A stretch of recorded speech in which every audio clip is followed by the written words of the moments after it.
Hello, beautiful, amazing, fantastic world, and you, wonderful, wonderful individual. Today, I would like to speak about the closer we now get to winter, the more and more we become self-aware and more active and conscious within our own inner being, mostly because our senses no longer can serve us in any other way than what we more or less are decorating ourselves within our own apartments and own homes and so on. Now, this is the time where we can utilize our imagination, our creativity, to be inspired by other things than what our physical, sense-perceptible objects can inform us with. It is about pure thinking, creating imaginations that is outside of what we otherwise have been, fed through the outer world. Finding living forces that is constant in constant motion, constant transformation, constant metamorphosis. And that is what our thoughts truly are. They are beings that constantly shift and form based on what we focus on, what we can keep alive within ourselves through our own freedom. And that is where we come to learn and master our thoughts. When we master our thoughts, we indirectly work upon our emotional, our life bodies, our emotional body, and also our physical. Because what we feed our being every day is often what we see as results later. So the more complaining and the more bitter and so on you are, the more you invite in, unhealthy forces. The more you are grateful, soft, nurturing, kind, and also informative and helpful in freedom, of course. For we do never push people or force people or anything like that. For freedom and true knowledge can only be gained through that you or me have to wish and long for it ourselves, to go strive for it ourselves and not take anyone's word for it, but to truly come to a comprehension of what we are trying to convey to you and to others. So, the more we are enlivening our own inner being in each winter, the more we are able to translate that, in a sense, to the summer. Although the summer is more meant to, it is kind of a catharsis, release, release of all the pent up stress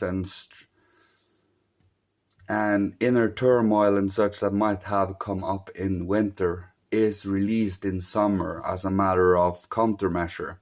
Now, if we are keeping ourselves alive in the winter, we have much more time to truly take in and to enjoy and to love what is in the summer instead of using the summer to rest.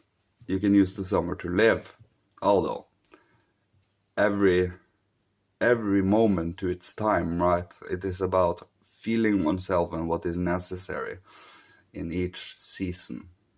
Now, each season makes us kind of different from season to season. We do have different inner life and inner composition and inner comprehension, perception changes from season to season. Now, the more we become aware of ourselves and what comes out of us, the more we can get to start to see what changes us for each season. And not only each season, but also from year to year, for we do age, and the more we age, the more secrets are shown to us. We just need to see what is new, what comes in as new impulses all the time. For remember, although the world outside perceivably doesn't change that much, our comprehension, our perception of the world does. So more and more can show itself from the outer world because our vessel matures enough so that we can see new things. As we say, everything is already out there in a sense, but it is in transformation, and so are we. So the more we master our faculties to be able to see these forces, the more we are able to see these new forces that always have been there, but we need to stretch ourselves up to them. They will not come down to us ever again. It is about us uplifting ourselves and going to that up curve, allowing ourselves that development so we can, well, evolve and unfold our true potential as human beings. This physical vessel is only temporary. It's only a temporary part in time where we experience death like this. And that is for us to overcome the fear of it, the hindrances of it, because of the fear, and so on, so that we can keep on moving forward. For forward is what everything is moving towards. Going around in circle only leads to illness and stagnation, just like still water would become the same. So the more we are in inner aliveness, activity, and joy, gratitude, love, compassion, warmth, the more you allow in these forces of nourishment, for upliftment, of upcurve development.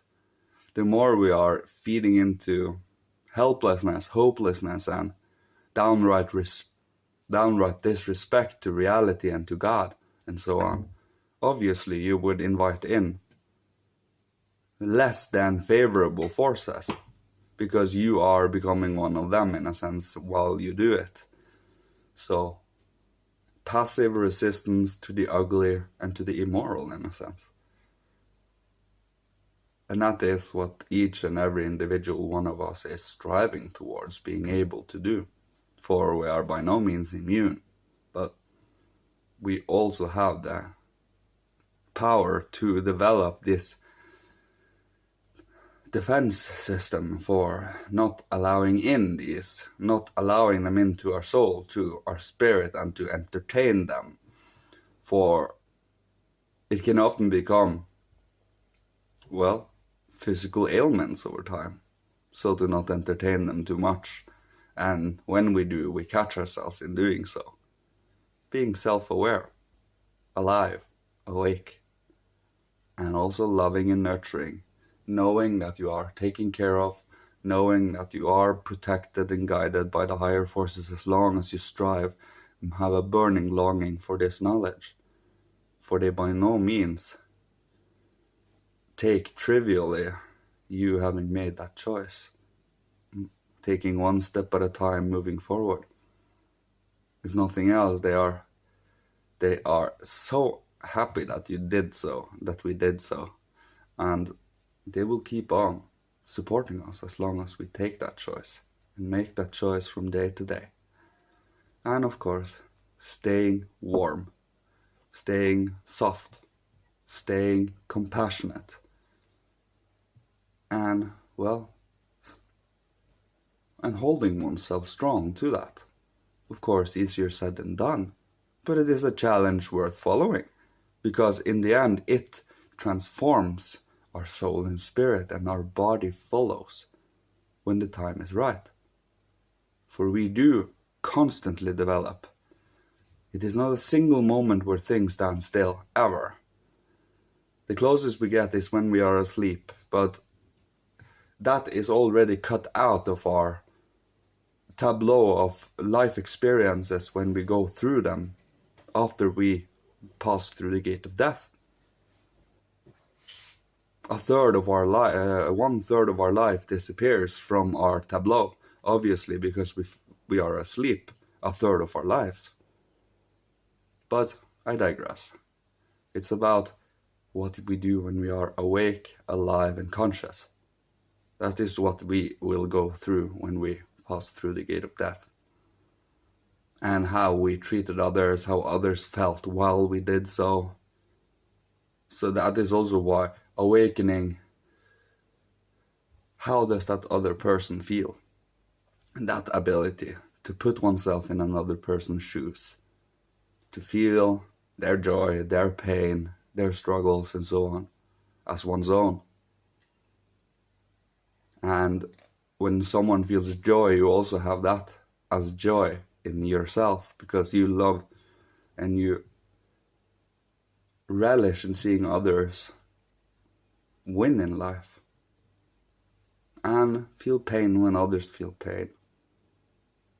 It's kind of a mirroring, and also keeping the respect. And, well, yeah, I think that was all. May you be protected, guided, blessed, and loved by Father, Holy Spirit, Christ, my God, ancient masters of old, ancestors from every incarnation. And may you be provided for with all that you need to survive, live, thrive, being creative, inspirational, and healing to the world, so others can follow when the time is right and courage is at most high. Thank you so much. Love you. See you. Goodbye.